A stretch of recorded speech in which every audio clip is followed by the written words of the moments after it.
Submission is not your problem. You have a problem with the man you chose. And that tells me that you don't choose well. You don't make smart decisions. So if you can't even trust your husband's judgment, the man you chose, maybe you should just stop and follow what God is saying. So in a kingdom marriage, God is saying 2 of you are important to me. So you as the woman, respect your husband the way you would respect Christ. And you as a man, love her and lay down your life for her.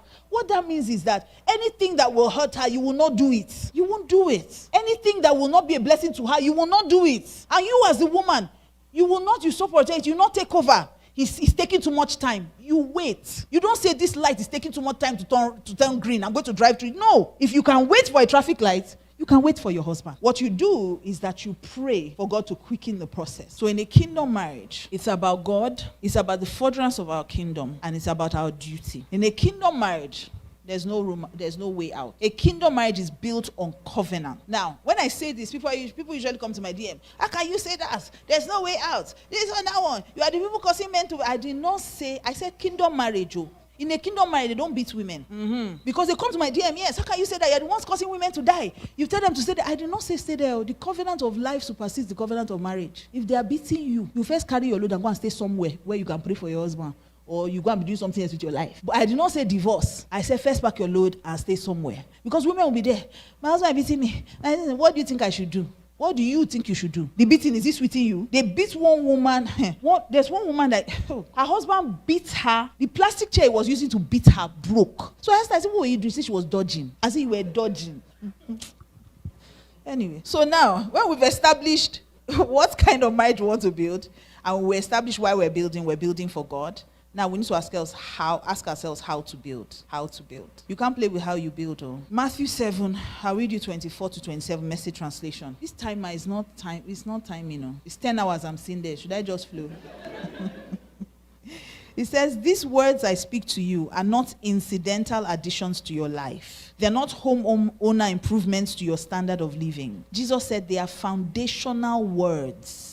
Words to build a life on. If you work these words into your life, you are like a smart carpenter who built his house on solid rock. So how do we build? We build on solid rock. It says rain poured down, the river flooded, a tornado hit, but nothing moved that house. That's a kingdom marriage. Why? Because it was fixed to the rock. But if you just use my words in Bible study and you don't work them into your life, which is what most of us do as Christians, it says you are like a stupid carpenter who built his house on the sandy beach. When the storm rolled in and the waves came, it collapsed like a house of cards. The truth is, everybody's building. How you are building determines what you end up with. How you are building and what you are building determines what you use it for. So, Jesus said, there will be storms, there will be challenges. There will always be challenges in marriage. In fact, Apostle Paul said you have trouble in the flesh. What that means is that it will stretch you beyond your natural. You know how you go into marriage and say, if a man talks to me, I will never take it. Then you get married. And your husband talks to you anyhow. The Holy Spirit say you will take it and you will keep on taking it. That's trouble in the flesh. That's not your normal behavior. I can never forgive a man that will cheat on me. And then your husband sleeps up. God forbid. In this church, you will not sleep up. I'm just saying. Your husband sleeps up. The husband sleeps up. And then God says to you, forgive him, pray for him, and love him through it. That's trouble in the flesh. Trouble in the mind. Somebody like, don't even go there with me. Let me tell you one thing about God.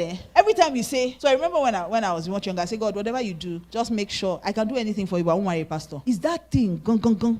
Do you know gung, gung, gung? Is that thing that you say I can never do that? God will say, that thing right there is the thing I need to break. That's what's remaining that is making you think you are my mate. I want to break it. So every time you say things like that, be careful because a test is coming. So if you want to build, this is what we need to do. Okay?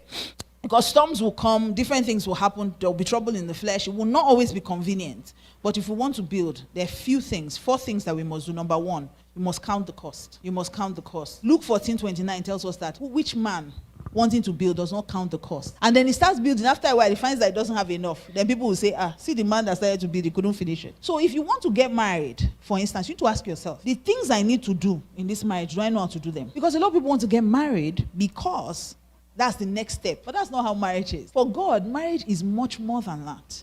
It is 2 of you partnering with each other to fulfill destiny. So if God's saying you should get married, are you equipped for what it will take? Beyond the physical of I can carry a baby, I can cook, there's the spiritual side. There's the work of praying, There's a work of partnering with someone. There's a work of character. Oh, my mouth is sharp. I don't take nonsense. You will adjust. You will adjust and you will take nonsense. Because people that say they don't take nonsense, they forget that they give nonsense. So you too, you have to take some of what you give. So you have to be intentional when it comes to, I want to get married. What do I need to know? And you also need to have conversations. So for instance, I find a lot of people focusing on the wedding, but they don't do anything about the marriage. So they are, oh, I want to get married, so I want to buy my dress from this. They are planning the wedding. No counseling whatsoever. You've not asked, okay, when we get married, people that are married, what do they do inside marriage? You're just thinking, oh, by the time we get married, we're just going to have sex from morning till night. Oh my God. Just take that half laugh. You will need it later in marriage. Just keep it somewhere for me. There are people who are married and in counseling today that have not had sex for 2 years. 3 years. You know, one of the trainings they give you as a counselor is that you must never flinch, no matter what your client says to you. You must never. So we're in counseling one day, and Pastor K is the one when you're training. He say you must never, no matter what they tell you, you must put yourself together. You must make them feel comfortable. You must. So we're in counseling. One couple, so we had moved past finances, some other things. So we're now asking, okay, so what's your sex life like? The man says it's non-existent. I said, okay, what does that mean? The man said, can't remember the last time we had. We said, okay, try. 2 years. How old is our last? They are not had sex in over 5 years. Do you know Pastor K? Do you know when he said, And I tapped him, sir, you're not supposed to flinch. He said, my sister, this one. He said, I'm sorry, but this one I'll flinch. He said, 5 years. What are you doing?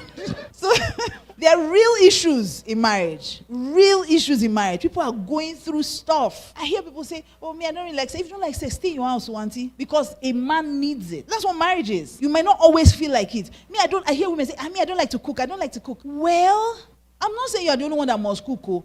But if you don't like to cook, then you have to find a man that likes to cook. Because people will eat. So if you marry a man that does not like to cook too, so what do we now do? Because children that run around, it's not Energizer battery.